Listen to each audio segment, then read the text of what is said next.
In this weekly parsha, this weekly reading, Truma, we learn about the Mishkan or Mikdash, the holy tabernacle that was made with the specific instructions given to Moshe, and all of this will be described in the Torah in great detail.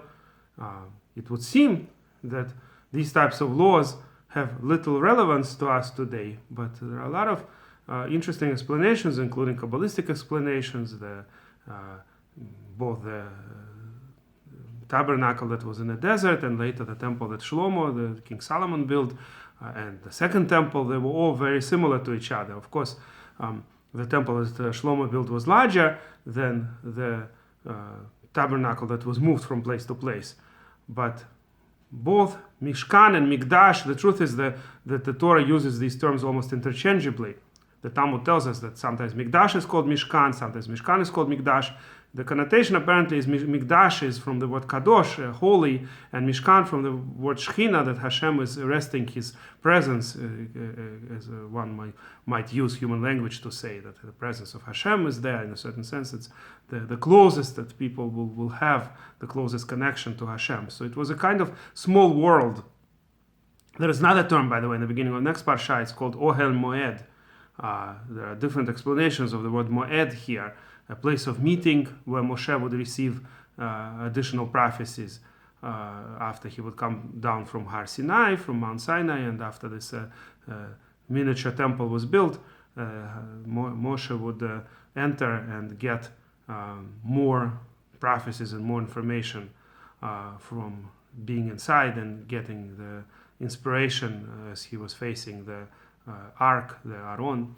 Whatever the case may be, the various parts of it correspond to both the human body and the whole world. It's called small world, a kind of microcosm, right? The same way as the human body is a small world.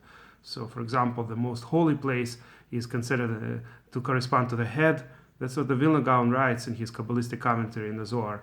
So the three parts that were inside the Holy of Holies have to do with the highest sefirot and with the head of an individual. And then the middle part up to our diaphragm, where our lungs, heart, other more, if we could say, more spiritual organs compared to the digestive tract, those correspond to the middle part of the temple, the Heichal. They had three objects as well. That's the next three sefirot, Chesed, Gvura, Tiferet, right? That's the table, the Menorah, and the small Mizbeach, where only ketoret, only the fragrances were brought, not meat, not fats, only the fragrances. The 11 spices that were mixed together, and some of them are mentioned two parshas later in Parshat Kitisa in the beginning. The specific spices that were mixed and burnt, and very nice smell that was conductive of prophecy apparently would be all over the Heichal. So that's the middle part of the temple. And then the outside part, the Chatzer, what's under the sky without the roof, that part is where all the main work of the Kohanim, of the priests, was going on, and that's where the animals were brought as karbanot. So it's similar to digestive tract in the human body, it was below the diaphragm. So that's the correspondences according to Vilna Gaon. I explained all that in on a different video a long time ago. At any rate, what I wanted to discuss today is the position of right and left. And that is, probably a lot of people heard that the Menorah was standing on the right in the Heichal, in the middle part of the temple, and the table was standing on the left. And that is Menorah B'darom, table Shulchan B'tzafon. Now the general correspondences and symmetries and hints in these two objects are quite obvious. Besides, of course, the many levels of understanding, the simple reason it seems obvious that whatever has to do with light has to do with wisdom.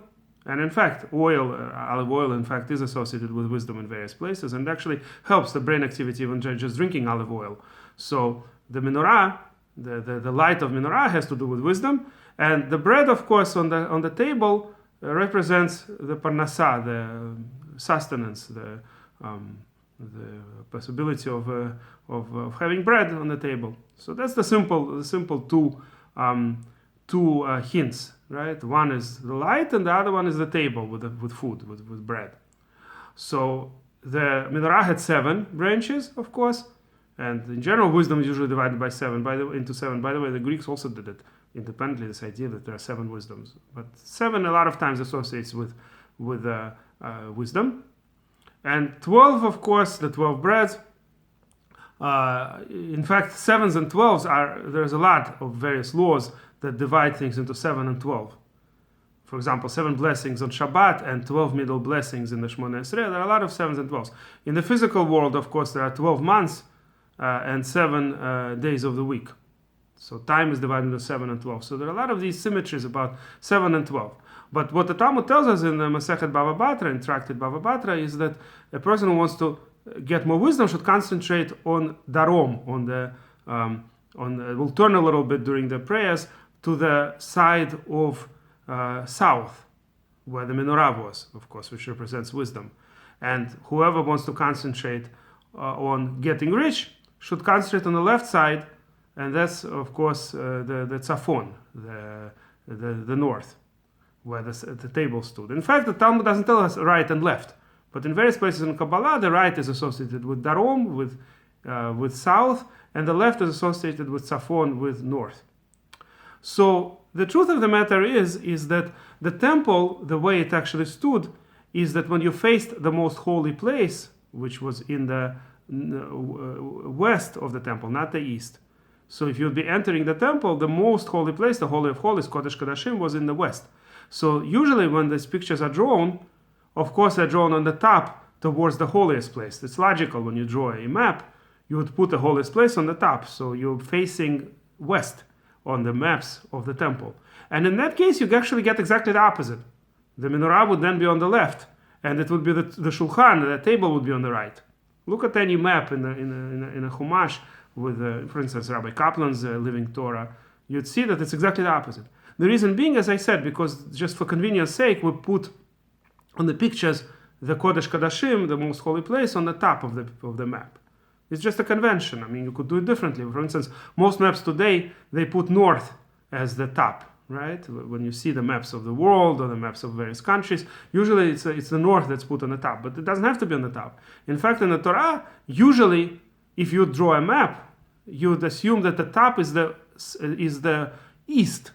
And it makes a lot of sense. That's where the sunrise is. And people, when they wake up, they look at where the sun is. It's very important. Everything is from the sun, the light, the sustenance, the possibility of doing most of the things that we do during the active time of the day before electricity was invented was when the light is on. So people face the sun, obviously.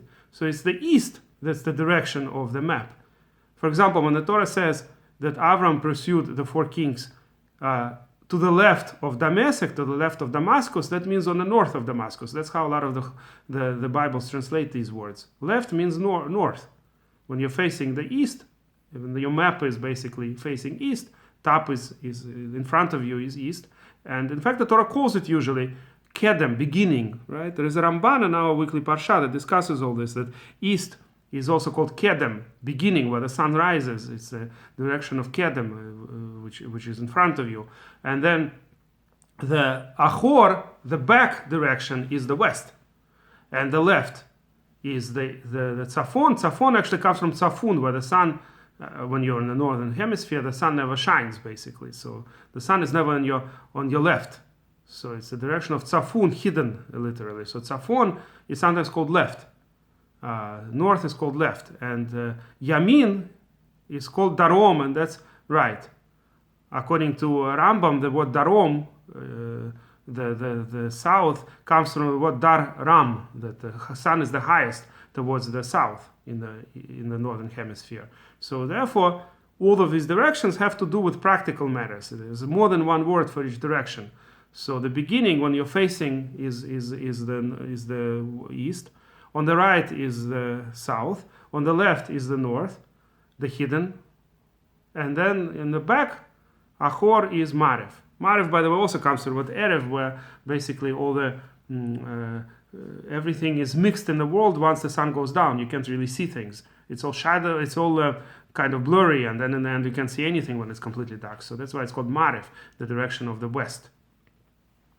So all of these words, and Ramban in his commentary brings more words for the various directions, but all of them have to do with where the sun is. And therefore, that's what explains the idea that it's the right side that's associated with wisdom, and the left side that's associated with richness, with parnasah. Because really, the directions are such that Menorah is on the right and the Shulchan is on the left. But as I said, on the pictures when we're facing the Holy of Holies in the temple, now there is a reason why the Holy of Holies was in the west, not in the east. That has to do with Kabbalistic explanations, but there is an idea, and in fact it's mentioned in the same sugya in the Talmud Bava Batra, that Shechina is b'Mariv. It has to do with those who learned Kabbalah with the last Sphira. But at least in terms of the general directions, we will always face the east, not the west. And that's why it's correct to say that the right side is associated with wisdom, and the left side associated with parnasah, with sustenance and richness. And there's actually a dispute in terms of technicalities of when you pray Shmona Esrei. If you want to specifically concentrate on getting more rich, what does it mean exactly? Do you have to put your legs a little bit towards the left? Not fully on the left, but a little bit. Or do you have to put your body turned a little bit, meaning you're facing the direction of the land of Israel, which for most of us, certainly those who live in America, is basically the east direction. So do you turn your body a little bit towards the left while your legs are facing Israel? Or do you turn your legs a little bit to the left, but your body is actually facing Israel? Whatever the case may be, it probably doesn't mean literally anyway. This whole idea of concentrating on left or right might not mean that you have to physically stand somewhat diagonally facing the left or the right. Maybe it has to do with the specific concentration, specific kavanot, when one is praying to Hashem, that he should give him wisdom. He concentrates that comes from the right side of Hanhaga. So it could be that the whole midrash here in the Talmud is Kabbalistic. So that's what I wanted to tell you for today with regards to the temple structure. And of course, this is just a drop in the sea. The whole discussion, there's a lot in the Zohar and the most mystical Kabbalistic works. There are huge parshiot, Parshat Pikude in particular in the Zohar, talks about Heichalot, the various parts of Maaseh Merkava, very, very mystical and deep secrets, in fact, in all of these structures. It wasn't for nothing that the Torah gives it so much detail, and that the greatest leaders of the Jewish people were needed to build the temple correctly. In a way, it's like, for instance, if you're making the radio, it has to catch the radio waves. If one wire is missing, one wire is made wrongly, it's not going to do it. So it's the same thing here. It's to catch the spiritual wave, kind of, to have this, for it to receive the kind of wave from Hashem, to kind of shefa from Hashem. It had to be done exactly right. That's why there are all these details, and they all have deep meaning.